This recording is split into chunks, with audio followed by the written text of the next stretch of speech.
Hello and welcome to Tammy's Titles Take 2.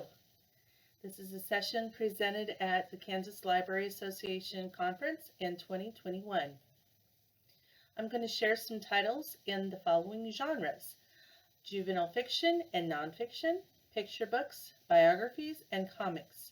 Please add your favorites to the discussion boards created inside the Whova app. I have been serving on the American Library Services to Children ALSC Notable Books Committee through ALA and thought I'd share some books I like with you. You can find me at Southeast Kansas Library System. I am the Youth Services Consultant. We'll begin our journey with juvenile fiction. A Place to Hang the Moon by Kate Albus. Anna, William, and Edmund have experienced death in their short lives. Orphaned by their parents, they were taken in by their grandmother, who wasn't particularly interested in raising the children. When she dies, the executor of their grandmother's estate plots the escape of the children to the countryside, alongside other children who are wartime refugees, in hopes they will find a suitable permanent guardian. They're placed with a family, but try as they might, the familial connection is not there. Their only true solace is with the local librarian, but her husband is rumored to be a Nazi. The importance of family, both genetic and chosen, are central themes. Suitable for children ages 9 to 12 years, this would make a great read aloud. Amari and the Night Brothers by B.B. Alston. Suitable for ages 8 to 12 years. Amari lives in a neighborhood where crime and drug dealers are common. When her brother Quentin disappears, she never quite believes he's dead, although her mother is doing her best to move on. Amari's mother insists she attend a school in a safer neighborhood, but when Amari finds a ticking suitcase in her bedroom closet with an invitation to attend a tryout at the Bureau of Supernatural Affairs, her life turns upside down. As she discovers her magical gifts, Amari also comes to realize the only way to find out what really happened to Quentin is to make it through the magical tryout. Will she succeed? Amari and the Night Brothers is scheduled to be a trilogy. The second book is due to be released in April 2022.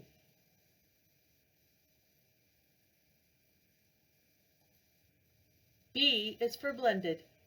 Suitable for ages 8 to 12 years. This book by Lindsay Stoddard features B, who loves soccer, and she's good at it. Really good. She's also having a difficult time coming to grips with the reality of her mom marrying Wendell and moving into a new house with Wendell and his 3 boys, 2 dogs, and a cat. Especially since Wendell's youngest son stole the soccer MVP award from her last year. Bee is feeling nostalgic for the days when it was just she and her mom, but soon she notices the girl moving into the house across the street. She just might be as good at soccer as Bee. When the principal soccer coach at her school refuses to take a girls' team seriously and bullies the girls who want to play, Bee gets fed up. Will she be able to hold on to what feels like the only good thing left in her life? This book pushes the boundaries by introducing the ideas behind Title IX. Boy Everywhere by A.M. Dassau. Sammy lives in Damascus, Syria, in a very nice, comfortable neighborhood. His dad is a doctor and his mom is a teacher. Sammy and his best friend are trying out for the football team, and Sammy charms his mom and sister into going to shop for him some new football cleats. When a bomber targets the mall where his mom and sister go to shop, and his sister witnesses violence that leaves her traumatized and mute, Sammy is racked with guilt and remorse. His parents decide to leave the country they love, their home, and Sammy's grandmother behind, and become refugees. As they make their way to the UK, Sammy experiences trauma in a smuggler's den, the uncertainty of traveling in a boat with too many people, and the unbelievably difficult decisions that come with survival. Through it all, Sammy retains his humanity and his core self, suitable for ages 10 to 13 years. This is a rare glimpse of the Syrian refugee crisis that's sure to elicit empathy in young readers. And this book discusses themes of immigration, religion, empathy, and acceptance of all.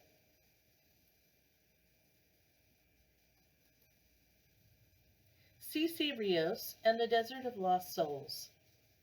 Cece lives in a remote desert town with her perfect older sister and her parents.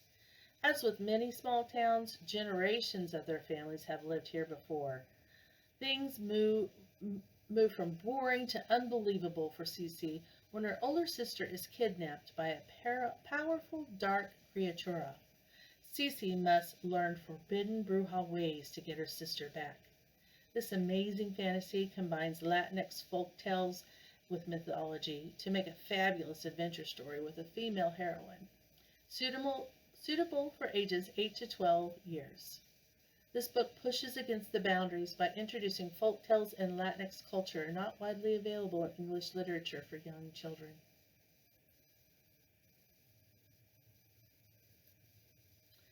Finding Junie Kim by Ellen O. Suitable for ages 8 to 12 years. The author, Ellen O., who co-founded We Need Diverse Books, takes inspiration from her mother's experiences during the Korean War and creates a riveting own voices story. Junie is very quiet at school and does what she can to not draw attention to herself. Junie's commitment to blending into the background is challenged when racist graffiti begins happening at her school. As Junie learns about the experiences of her grandparents during the Korean War, she finds her voice in the determination to fight bigotry and oppression. This book pushes against the boundaries of racism, bigotry, and oppression. Flight of the Puffin by Anne Braden. Suitable for ages 10 to 14 years. This book should be considered for read-alouds. Libby's family is tough from years of surviving in poverty conditions. They expect her to be tough as well, but Libby is finding out that that's not who she really wants to be.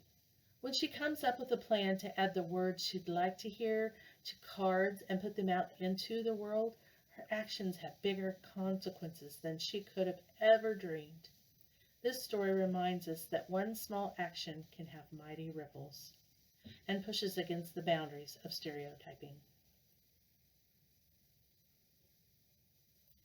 Ground Zero by Alan Kratz.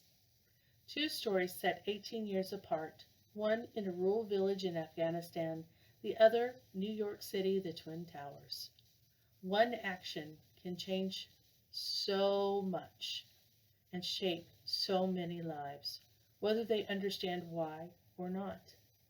18 years after Brandon survives being in the terrorist attack on the World Trade Center, he finds himself defending his country in Afghanistan. When he meets up with children whose village is being bombed, he begins to understand these children have known nothing but war, were not born September 11th, 2001, and have no idea why America hates them so much. Suffering from generational trauma, Rashmina must overcome every instruction she's been given to help a wounded American soldier. And together, Brandon and Rashmina must begin to build a new understanding of where to go from here. Suitable for ages 9 to 12 years, this book examines different perspectives during wartime conflicts.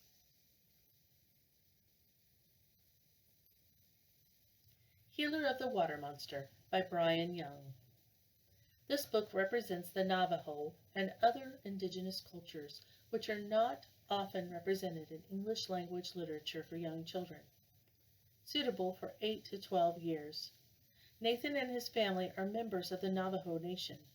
Ever since his parents' divorce, Nathan resents his dad having a girlfriend and the time he spends with her.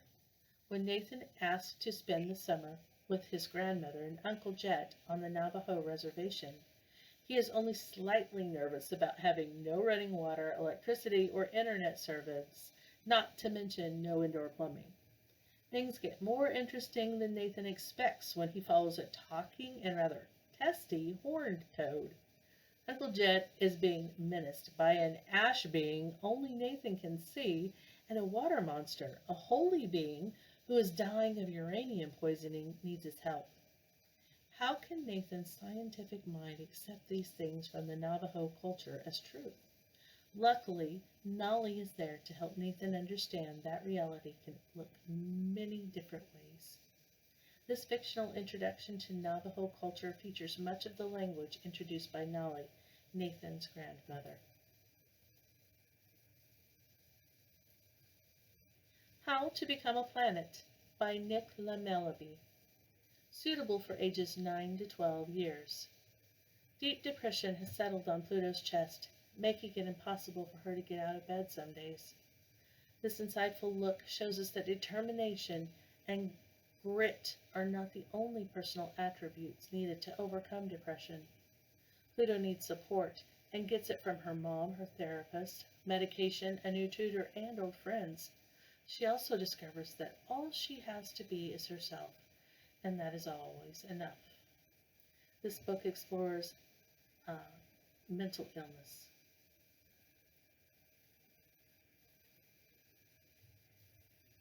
Kiki Kalira Breaks the Kingdom by Sangu Mendana. Cleverness and grit are what's needed when the drawings in Kiki's sketchbook suddenly come to life and mythological creatures from Indian folklore spill between two worlds, the one she drew in her sketchbook and her present-day experience, making this one wild ride, suitable for ages 8 to 12 years. This book introduces Indian folklore and mythology. One of the Good Ones by Maika and Maritza Moonlight. Suitable for ages 13 years and up. Happy's older sister is a political activist who has just been killed. While she is trying to come to grips with losing her sister, the world is pushing Happy to join in as Kezi is framed as one of the never-ending line of victims of police brutality. Happy and her oldest sister Jenny decide to take the trip that Kezi had been planning, following an old copy of a Green Book route to discover if and how much America has changed since the book was published. Despite their parents' reservations, the girls find unexpected healing on their journey. Yet fate has one more surprise in store for these three sisters. This book challenges stereotyped expectations of behavior.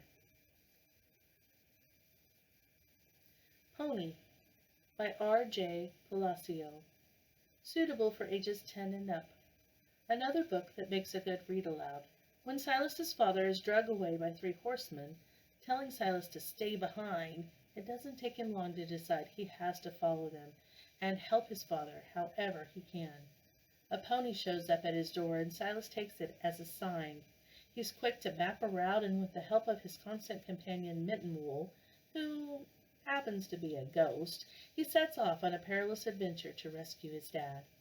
A series of remarkable coincidences and an old sheriff help Silas realize his goal of finding his father. Now if he can only rescue him before it's too late.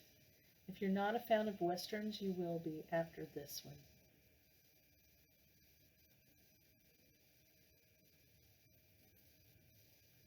Red, White, and Whole by Ranjana LaRocca.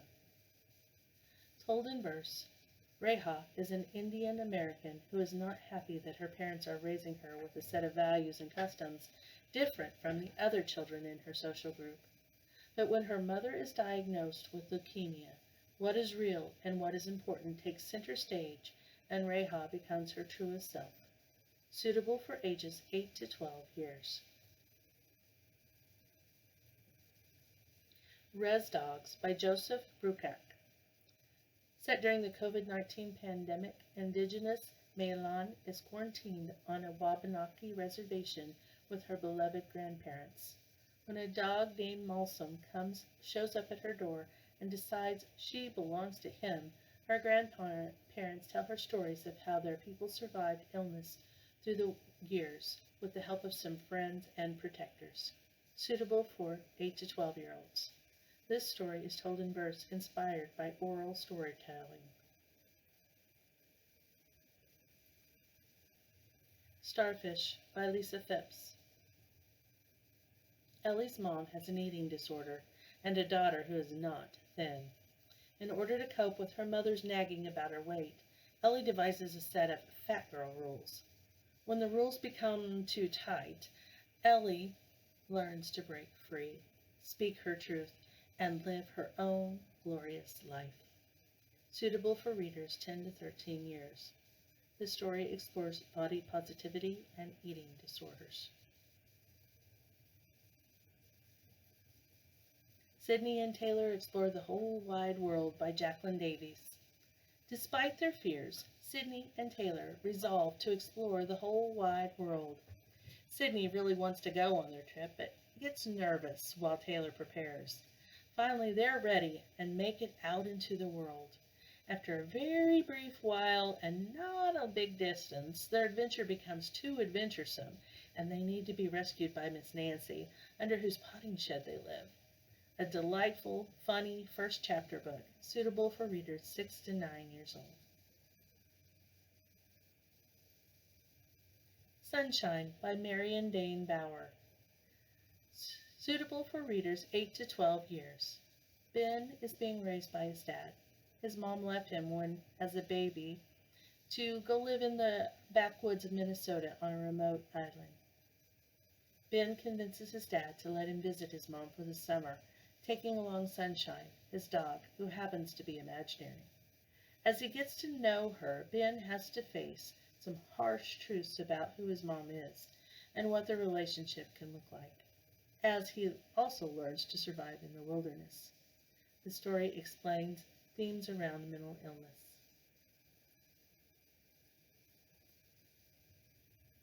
Thanks a Lot, Universe by Chad Lucas. Brian suffers from anxiety disorder. When he is placed into foster care, his issues seem to worsen. Ezra has a secret crush on Brian, but more than that, he wants to be a friend and help Brian as much as he can. One day, Brian has had enough of the world, takes his little brother, and runs away from their foster care placement. He calls the one person he trusts, Ezra, who steps in with a possible solution that could help them all. Suitable for readers aged 10 to 14 years. This story explores mental health issues and foster care. The Last Fallen Star by Gracie Kim. Riley is adopted. Despite studying and memorizing every spell she can fit into her family's healing Gong clan, Riley knows she will fail her initiation. When she finds a promising spell in an old book, her sister Hattie agrees to share her magic with Riley for a year, helping Riley realize her dream of belonging. But the plan backfires, leaving Hattie's life in the balance. Can Riley find the last fallen star in time to save her sister? Suitable for readers 8 to 12 years. This book introduces Korean mythology. The Last Rabbit by Shelley Moore Thomas. Suitable for readers 8 to 12 years. A magician has turned 4 girls into rabbits. One by one, the rabbits turn back into girls as they leave the island. When there is one left and the island is sinking, Albie sets off to visit her sisters, and the secrets of her family begin to be revealed. To Tell You the Truth by Beth Vrabel. Suitable for readers 8 to 12 years. Trixie is failing 4th grade, unless she can come up with a story for her teacher. Thinking her own life has been too dull, Trixie begins to tell the tale of her grand's life, as told to her personally by her grand before she died. Although no one else believes Grand's story was true, Trixie sets out to prove that her grand told her the truth. Along the way, she discovers how strong her friendships are, and that putting your trust in the ones you love is never a bad thing. This book looks at impacts of institutional foster care. Too Bright to See by Kyle Lukoff. Bug's uncle Roderick, a surrogate parent who helps her mother raise Bug, has recently died, but his spirit didn't move on. Bug, who has always been sensitive to spirits, goes on a quest to find out why her uncle is still around and what he's trying to tell her. Moira, Bug's best friend, is going through her own metamorphosis before beginning middle school, becoming a young woman, something Bug is not interested in at all. When Uncle Roderick's ghost becomes more insistent, Bug begins to find pamphlets around their home regarding transgender youth. And Bug must face some real truths about herself. Suitable for readers 10 to 12 years. This story explores transgender issues. The last book in the fiction category, suitable for readers age 12 and up, When the World Was Ours by Liz Kessler. Three young friends live in Vienna in a world on the cusp of World War II. When the war finally finds them, the three are torn apart and live very different experiences. But can they all survive Hitler? This heart-wrenching tale is inspired by a true story, and this book examines grief, loss, and survival during wartime.